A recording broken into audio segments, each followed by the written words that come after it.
Canal Historias de la Biblia presenta ¿Quién es el Arcángel Miguel, Lucifer, Gabriel y los querubines?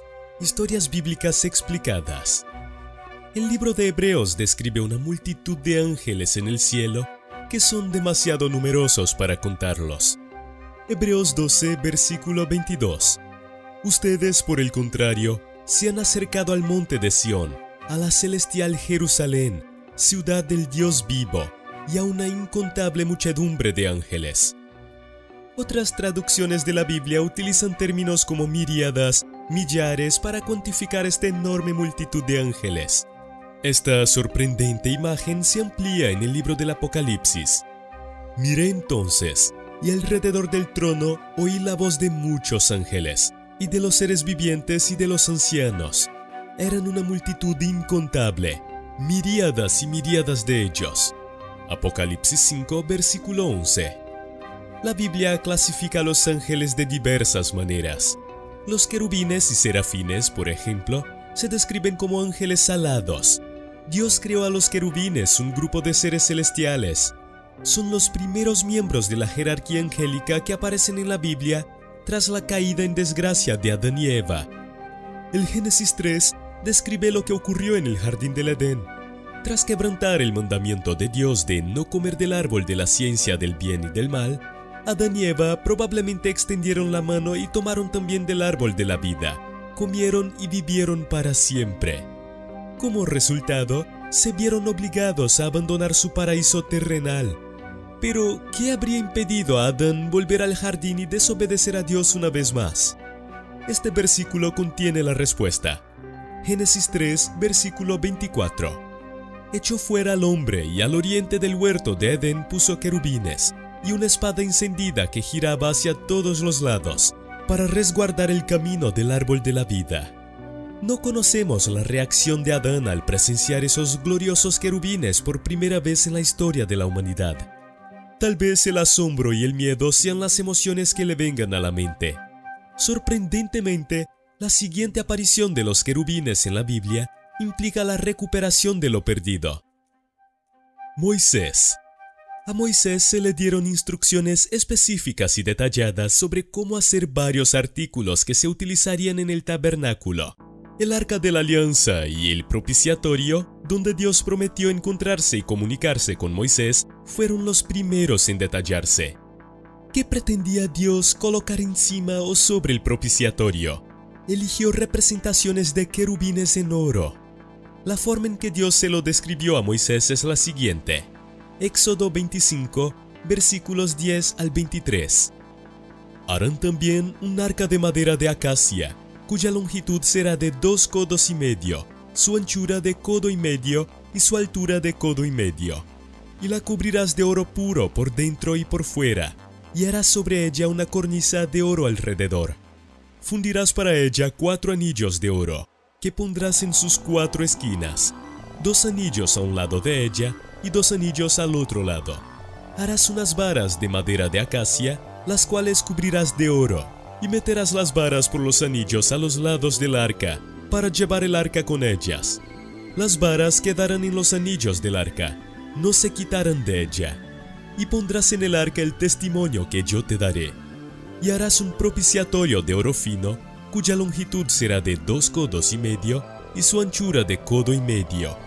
Harás también 2 querubines de oro, labrados a martillo los harás en los 2 extremos del propiciatorio.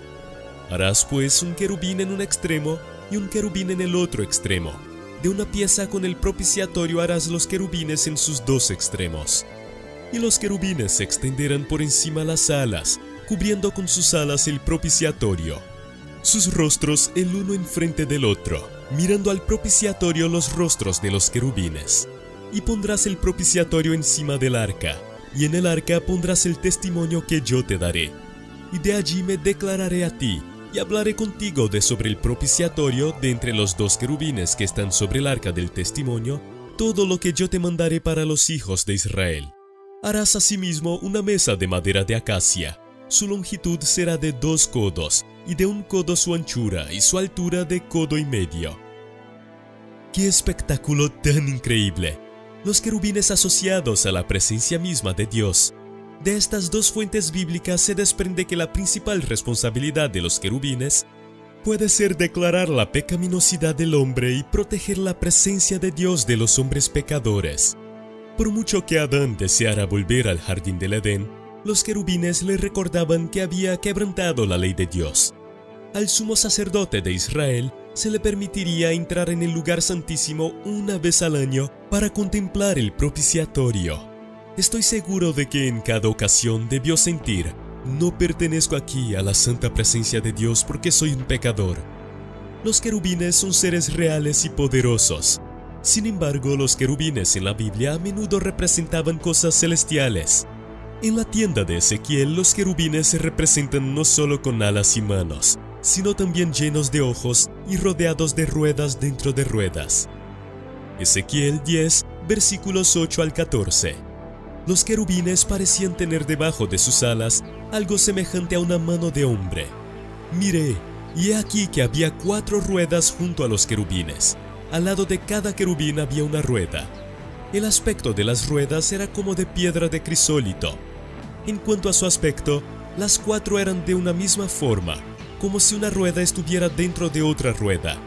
Cuando se desplazaban, iban en cualquiera de las 4 direcciones, y no viraban cuando se desplazaban, sino que al lugar a donde se dirigía la principal, las otras iban detrás de ella, y no viraban cuando se desplazaban. Todo el cuerpo de ellos, sus espaldas, sus manos, sus alas y también las ruedas, las 4 ruedas, estaban llenos de ojos alrededor. A las ruedas, ante mis oídos, se les gritaba «¡Rueda!». Cada uno tenía 4 caras. La primera tenía cara de querubín, la segunda cara de hombre, la tercera cara de león y la cuarta cara de águila. El profeta describe su visión que predice la destrucción de Jerusalén. En el versículo 3 de Ezequiel 9, el Señor desciende de su trono sobre los querubines hasta el umbral del templo. Y en el versículo 1 de Ezequiel 10, vuelve a su trono sobre ellos. Los querubines están situados en el lado sur del santuario. En la calma que precede a la tempestad, fueron testigos del comienzo de la retirada gradual de la gloria de Dios de Jerusalén. Al estar colocadas frente a la ciudad, el batir de sus alas presagia acontecimientos de gran trascendencia. A continuación, los querubines se elevan preparándose para la partida. Aunque Ezequiel 10 es difícil de entender, destaca un punto: los querubines se asocian con el esplendor de Dios. Este capítulo, en el que intervienen seres angélicos, es uno de los pasajes más enigmáticos y evocadores de la Biblia sobre la grandeza de Dios. Glorifican constantemente a Dios. El lucero de la mañana. El libro de Isaías 14 nos presenta a un ser conocido como Lucifer. Lucifer significa literalmente el que entrega la luz. En latín, la palabra se traduce como lucero de la mañana. En hebreo era el querubín que cubría el lugar donde se manifestaba la presencia de Dios. Se encargó de la música, un artista de talento con mucha experiencia. Después de eso se rebeló y cayó. Lucifer, sin embargo, cometió un gran error en algún momento. Ezequiel 28, versículos 14 a 16. Fuiste elegido querubín protector porque yo así lo dispuse. Estabas en el santo monte de Dios y caminabas sobre piedras de fuego. Desde el día en que fuiste creado, tu conducta fue irreprochable, hasta que la maldad halló cabida en ti. Por la abundancia de tu comercio, te llenaste de violencia y pecaste. Por eso te expulsé del monte de Dios, como a un objeto profano. A ti, querubín protector, te borré de entre las piedras de fuego. Se revela la razón de la rebelión de Lucifer. ¿Cómo has caído del cielo, lucero de la mañana? Tú que sometías a las naciones, has caído por tierra. Isaías 14, versículo 12. Serafín. Los serafines son otro grupo de ángeles que han sido identificados específicamente. Serafín es una palabra hebrea que significa los que arden. Los serafines se mencionan en el libro de Isaías. Isaías vivió en Jerusalén durante la segunda mitad del período del reino de Israel y habló en nombre de Dios a los dirigentes de Jerusalén y Judá. Transmitió un mensaje del juicio de Dios. En primer lugar, advirtió a los líderes corruptos de Israel que su rebelión contra su pacto con Dios les costaría caro, que Dios usaría los grandes imperios de Asiria y más tarde Babilonia para juzgar a Jerusalén si continuaban en la idolatría y la tiranía de los pobres. Pero esa afirmación iba acompañada de un mensaje de esperanza. La gran visión de Isaías de Dios sentado en su trono en el templo, rodeado de criaturas celestiales clamando: Dios es santo, santo, santo. Isaías reconoce de repente lo corruptos que son él y su pueblo Israel, y piensa que la santidad de Dios lo destruirá. Pero no lo hará. Entonces uno de los serafines vuela y lo quema, no para destruirlo, sino para limpiarlo de su pecado. Mientras Isaías reflexiona sobre esta extraña experiencia, Dios le asigna una difícil tarea. Debe seguir predicando el juicio venidero. Pero como Israel ha pasado el punto de no retorno, sus advertencias paradójicamente endurecerán al pueblo. Isaías 6, versículos 1 al 8. El año de la muerte del rey Usías, vi al Señor excelso y sublime, sentado en un trono. Las orlas de su manto llenaban el templo. Por encima de él había serafines, cada uno de los cuales tenía 6 alas. Con 2 de ellas se cubrían el rostro, con 2 se cubrían los pies y con 2 volaban. Y se decían el uno al otro: Santo, santo, santo es el Señor Todopoderoso. Toda la tierra está llena de su gloria. Al sonido de sus voces, se estremecieron los umbrales de las puertas y el templo se llenó de humo. Entonces grité: ¡ay de mí que estoy perdido! Soy un hombre de labios impuros y vivo en medio de un pueblo de labios blasfemos. Y no obstante mis ojos han visto al Rey, al Señor Todopoderoso. En ese momento voló hacia mí uno de los serafines. Traía en la mano una brasa que, con unas tenazas, había tomado del altar. Con ella me tocó los labios y me dijo: mira, esto ha tocado tus labios. Tu maldad ha sido borrada y tu pecado perdonado. Entonces oí la voz del Señor que decía: ¿a quién enviaré? ¿Quién irá por nosotros? Y respondí: aquí estoy, envíame a mí. El profeta se dio cuenta inmediatamente de que no tenía derecho a estar en la santa presencia de Dios y lo confesó. Entonces uno de los serafines tomó un carbón del altar y tocó los labios de Isaías para limpiar su iniquidad y expiar su pecado, aunque perteneciera a jerarquías diferentes y estuviera envuelto en el misterio. En la Biblia, los serafines y querubines comparten una característica: nunca dejan de alabar a Dios. Los ángeles y los seres celestiales son adorables, pero palidecen en contraste con nuestro Cordero Celestial, el Señor de la Gloria, ante quien todas las fuerzas del cielo y de la tierra se inclinan en santa devoción y adoración sin aliento. Salmo 80, versículo 1. Pastor de Israel, tú que guías a José como a un rebaño, tú que reinas entre los querubines, escúchanos, resplandece.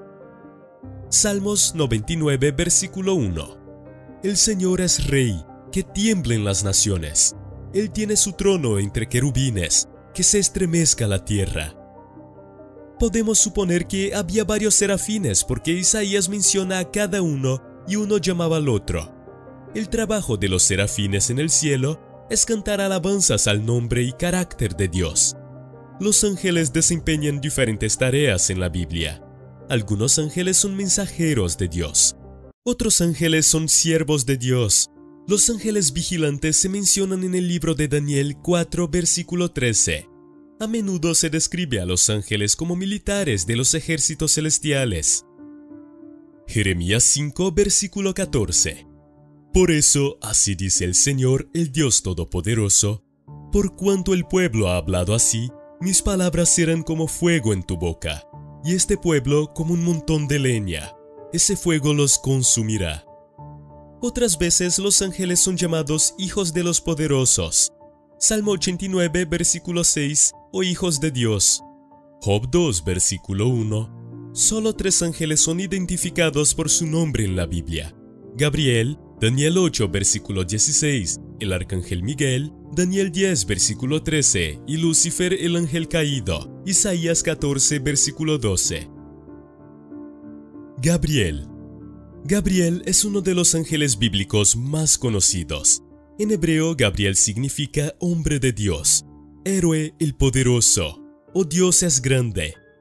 En la Biblia se le conoce comúnmente como el mensajero de Jehová o el mensajero del Señor. Contrariamente a la creencia popular, la Biblia nunca se refiere a él como arcángel. Gabriel es esencialmente el mensajero misericordioso y prometedor de Dios. Aparece en la Biblia 4 veces, siempre trayendo buenas noticias. Sin embargo, las revelaciones de Gabriel son cruciales en el desarrollo de los planes, propósitos y veredictos de Dios. La primera vez que vemos a Gabriel en la Biblia es en Daniel 8, versículos 15 y 16. Allí presenta la visión de Dios para el final de los tiempos. Dios le ha encargado que transmita un mensaje desde la sala de situaciones del cielo que revela el plan de Dios para la historia. Daniel 8, versículos 15 y 16. Mientras yo, Daniel, contemplaba la visión y trataba de entenderla, de repente apareció ante mí alguien de apariencia humana. Escuché entonces una voz que desde el río Ulai gritaba: «Gabriel, dile a este hombre lo que significa la visión». En el versículo 17, Gabriel dice: «Cuando Gabriel se acercó al lugar donde yo estaba, me sentí aterrorizado y caí de rodillas. Pero él me dijo: «Toma en cuenta, criatura humana, que la visión tiene que ver con la hora final». Gabriel, esbozando panorámicamente la procesión de los reinos terrenales, aseguró a Daniel que la historia culminaría con el regreso de Cristo, el príncipe de los príncipes. Daniel 8, versículo 25. Con su astucia propagará el engaño, creyéndose un ser superior. Destruirá a mucha gente que creía estar segura, y se enfrentará al príncipe de los príncipes, pero será destruido sin intervención humana. Daniel 8, versículo 23. Hacia el final de esos reinos, cuando los rebeldes lleguen al colmo de su maldad, surgirá un rey de rostro adusto, maestro de la intriga. Gabriel hace su primera aparición en el Nuevo Testamento en Lucas 1, porque Dios ordenó a un profeta que fuera al encuentro del Mesías, tanto para proclamar su venida como para preparar los corazones y las mentes del pueblo para él. El relato de la intervención de los ángeles en la vida de Cristo debe comenzar antes incluso de considerar a María y José. En su sabiduría y soberanía, Dios decidió que el nacimiento de este profeta fuera un milagro en sí mismo. Zacarías estaba en el templo esperando al Señor. De repente, se le apareció un ángel del Señor, de pie a la derecha del altar del incienso. Lucas 1, versículos 11 al 26. En esto un ángel del Señor se le apareció a Zacarías a la derecha del altar del incienso. Al verlo, Zacarías se asustó, y el temor se apoderó de él. El ángel le dijo: «No tengas miedo, Zacarías, pues ha sido escuchada tu oración. Tu esposa Isabel te dará un hijo, y le pondrás por nombre Juan. Tendrás gozo y alegría, y muchos se regocijarán por su nacimiento, porque él será un gran hombre delante del Señor. Jamás tomará vino ni licor, y será lleno del Espíritu Santo aún desde su nacimiento. Hará que muchos israelitas se vuelvan al Señor su Dios. Él irá primero delante del Señor con el espíritu y el poder de Elías, para reconciliar a los padres con los hijos y guiar a los desobedientes a la sabiduría de los justos. De este modo, preparará un pueblo bien dispuesto para recibir al Señor». «¿Cómo podré estar seguro de esto?», preguntó Zacarías al ángel. «Ya soy anciano y mi esposa también es de edad avanzada». «Yo soy Gabriel, y estoy a las órdenes de Dios», le contestó el ángel. «He sido enviado para hablar contigo y darte estas buenas noticias. Pero, como no creíste en mis palabras, las cuales se cumplirán a su debido tiempo, te vas a quedar mudo. No podrás hablar hasta el día en que todo esto suceda». Mientras tanto, el pueblo estaba esperando a Zacarías y les extrañaba que se demorara tanto en el santuario. Cuando por fin salió, no podía hablarles, así que se dieron cuenta de que allí había tenido una visión. Se podía comunicar solo por señas, pues seguía mudo. Cuando terminaron los días de su servicio, regresó a su casa. Poco después, su esposa Isabel quedó encinta y se mantuvo recluida por 5 meses. Esto, decía ella, Es obra del Señor, que ahora ha mostrado su bondad al quitarme la vergüenza que yo tenía ante los demás. A los 6 meses, Dios envió al ángel Gabriel a Nazaret, pueblo de Galilea. Zacarías, sacerdote, y su esposa Isabel fueron elegidos padres del profeta. Nunca tuvieron hijos, porque Isabel era estéril, y ellos también habían superado la edad fértil. Lucas 1, versículo 7. Pero no tenían hijos porque Isabel era estéril, y los dos eran de edad avanzada. Fíjate en lo parecido que es este relato al caso de Abraham y Sara en el Génesis. Abraham y Sara eran ya bastante ancianos, y Sara ya había dejado de menstruar. Por eso Sara se rió y pensó, ¿acaso voy a tener este placer ahora que ya estoy consumida y mi esposo es tan viejo? Génesis 18, versículo 11 y 12. Pero como ya se ha dicho, Dios envió al ángel Gabriel a Zacarías para informarle de que él e Isabel esperaban un hijo y que este sería el precursor del Mesías, Juan el Bautista. Cuando Juan el Bautista y Jesús eran mayores, en realidad preparó a la gente para Cristo, señalando sus pecados y llamando al arrepentimiento. Cuando Cristo estaba listo para comenzar su ministerio, la tarea de Juan estaba completa. Juan le dijo a Cristo, «Ustedes me son testigos de que dije, yo no soy el Cristo, sino que he sido enviado delante de él. El que tiene a la novia es el novio, pero el amigo del novio, que está a su lado y lo escucha, se llena de alegría cuando oye la voz del novio. Esa es la alegría que me inunda. A él le toca crecer, a mí menguar». Juan 3, versículos 28 al 30. María. Independientemente de las épicas tareas que Gabriel ya había realizado para el Señor, esta tenía que ser la más épica de todas. Fue enviado a Nazaret, una ciudad de Galilea, a una virgen prometida en matrimonio a un hombre llamado José, descendiente de David. María era el nombre de la virgen. ¡Qué hermoso mensaje tenía Gabriel para aquella joven! He aquí concebirás en tu vientre y darás a luz un hijo, y llamarás su nombre Jesús.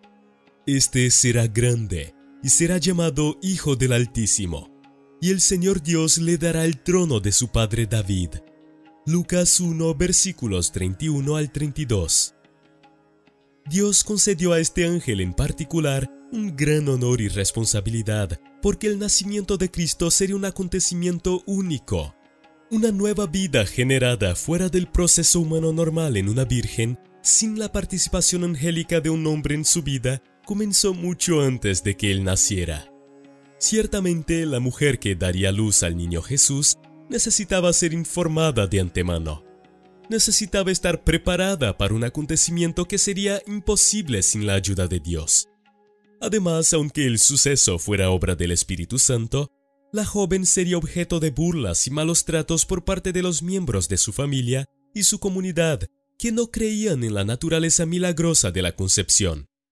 De hecho, según la ley mosaica, la fornicación, que sería la única forma normal de que una mujer soltera se quedara embarazada, se castigaba con la muerte. Levítico 20, versículo 10. Si un hombre comete adulterio con una mujer casada, si comete adulterio con la mujer de su prójimo, el adúltero y la adúltera morirán irremisiblemente. Entonces María dijo al ángel, ¿cómo será esto? Porque yo no conozco varón. Respondió el ángel y le dijo, el Espíritu Santo vendrá sobre ti, y el poder del Altísimo te cubrirá con su sombra, por lo cual también el santo ser que nacerá será llamado Hijo de Dios. He aquí, también tu parienta Isabel ha concebido un hijo en su vejez.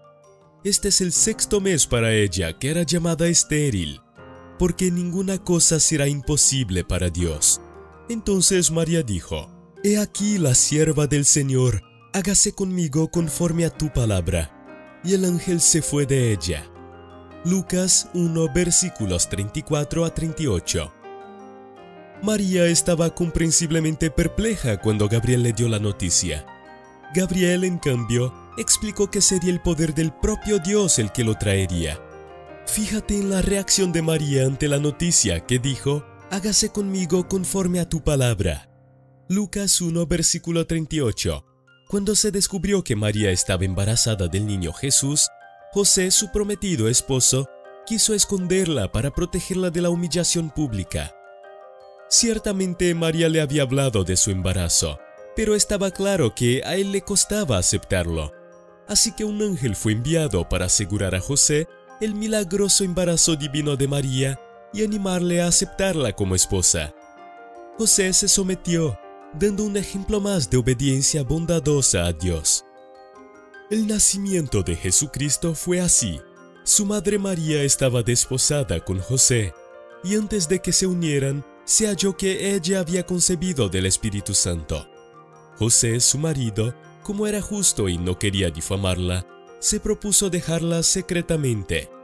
Mientras él pensaba en esto, he aquí un ángel del Señor se le apareció en sueños y le dijo: José, hijo de David, no temas recibir a María tu mujer, porque lo que ha sido engendrado en ella es del Espíritu Santo.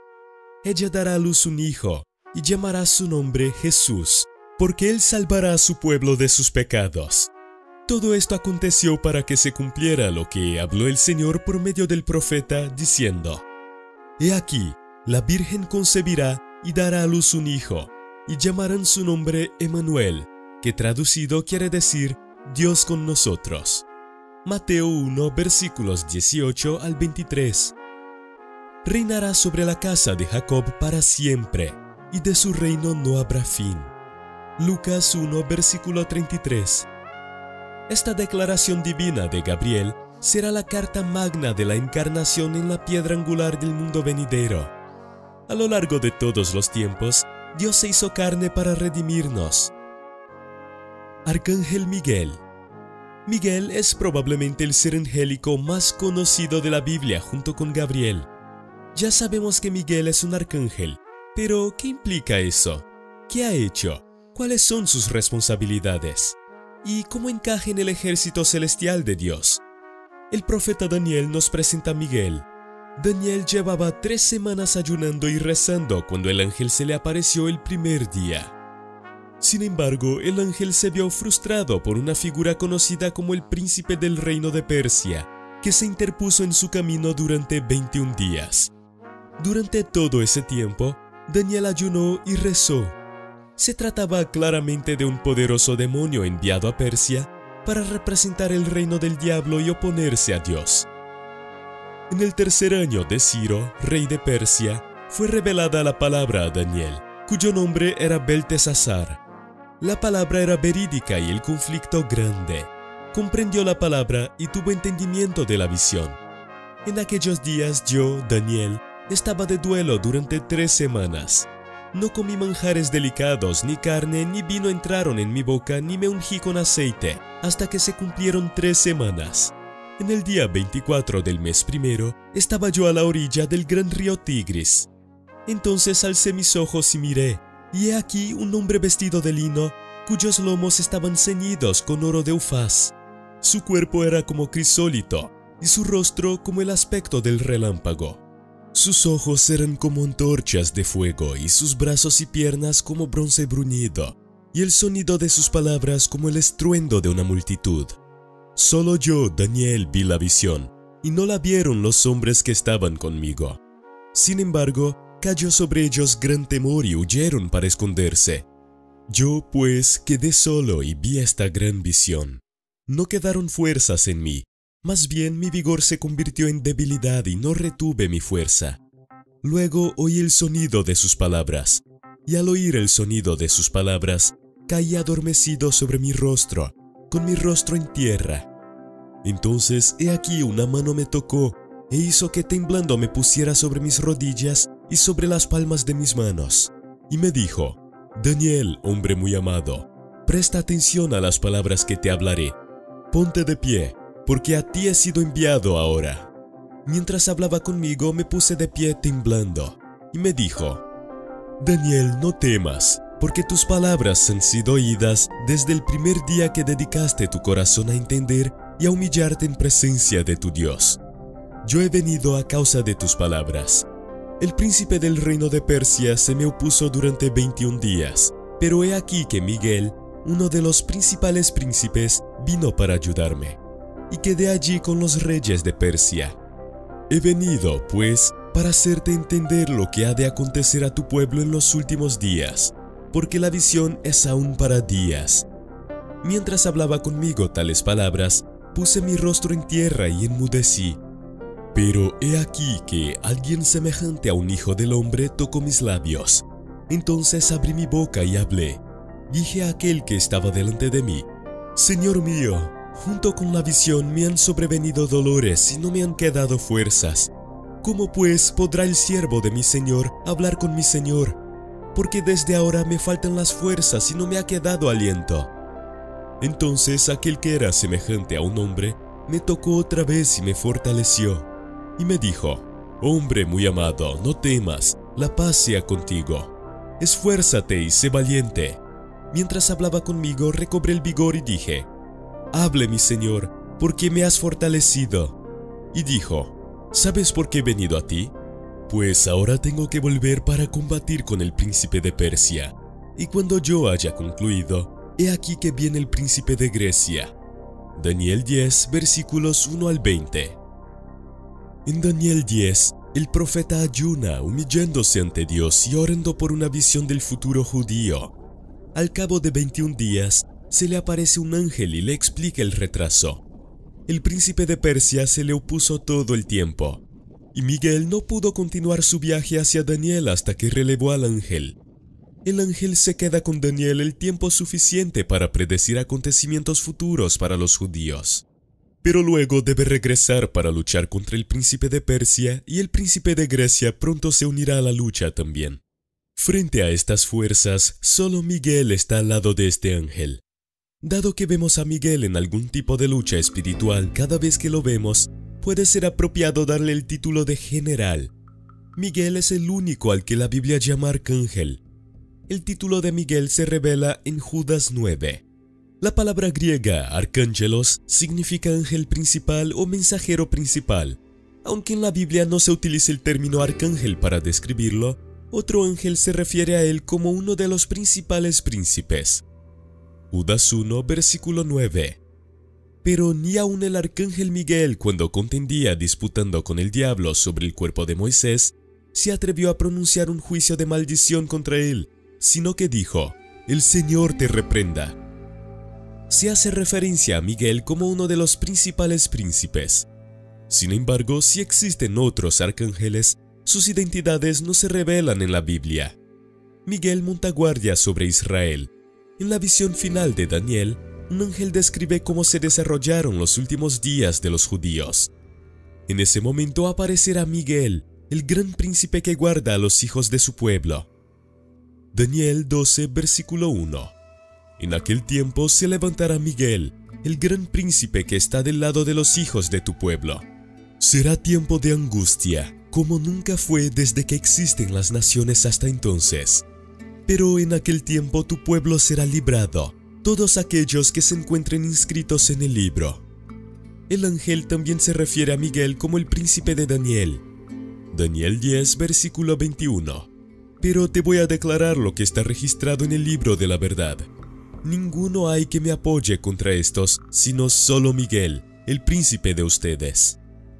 La Biblia no dice lo que significa apoyarle, pero está muy claro que Miguel tiene responsabilidades especiales para Israel en su papel de luchador. Miguel tiene una responsabilidad especial con Israel. En Daniel 10, versículo 21 y 12, versículo 1, se le considera el príncipe de esa nación. Al leer la historia antigua y moderna, creo que vemos la mano de Miguel defendiendo a Israel. Miguel se opone directamente a Satanás. Además de las referencias del Antiguo Testamento, Miguel también se menciona en el Nuevo Testamento. El versículo 9 del pequeño libro de Judas se refiere específicamente a Miguel como arcángel y relata su batalla con Lucifer por el cuerpo de Moisés. Miguel triunfó gracias a la ayuda del Señor.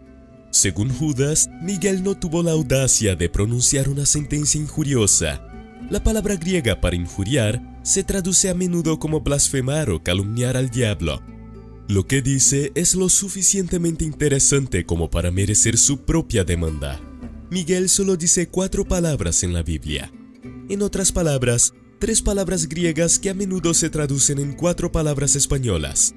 En Judas 9, Miguel reprendió a Satanás diciéndole al Señor que lo reprendiera. Miguel es un comandante militar de algunos ángeles en el Apocalipsis de Juan. Ve una gran guerra en el cielo entre Miguel y sus ángeles y los dragones, Satanás y sus ángeles. Sin embargo, el diablo y sus fuerzas son demasiado débiles para permanecer en el cielo, por lo que todos son arrojados a la tierra. Apocalipsis 12, versículos 7 al 11. Después hubo una gran batalla en el cielo. Miguel y sus ángeles luchaban contra el dragón, y luchaban el dragón y sus ángeles, pero no prevalecieron, ni se halló ya lugar para ellos en el cielo. Y fue lanzado fuera el gran dragón, la serpiente antigua, que se llama Diablo y Satanás, el cual engaña al mundo entero. Fue arrojado a la tierra, y sus ángeles fueron arrojados con él. Entonces oí una gran voz en el cielo, que decía: Ahora ha venido la salvación, el poder y el reino de nuestro Dios, y la autoridad de su Cristo, porque ha sido lanzado fuera el acusador de nuestros hermanos, el que los acusaba delante de nuestro Dios día y noche. Y ellos le han vencido por medio de la sangre del Cordero y de la palabra del testimonio de ellos, y menospreciaron sus vidas hasta la muerte. El arcángel Miguel gritará cuando acompaña a Jesús en su segunda venida. No solo proclama la incomparable y emocionante noticia de que Jesucristo ha vuelto, sino que también habla la palabra de vida a todos los que están muertos en Cristo y esperan la resurrección. Porque el Señor mismo, con voz de mando, con voz de arcángel y con trompeta de Dios, descenderá del cielo, y los muertos en Cristo resucitarán primero. Primera de Tesalonicenses 4, versículo 16. Para proteger a Israel, el arcángel Miguel y sus compañeros lucharán contra el dragón y sus demonios. El método de guerra del ángel será similar a lo que hacen en nombre de todos los creyentes de hoy.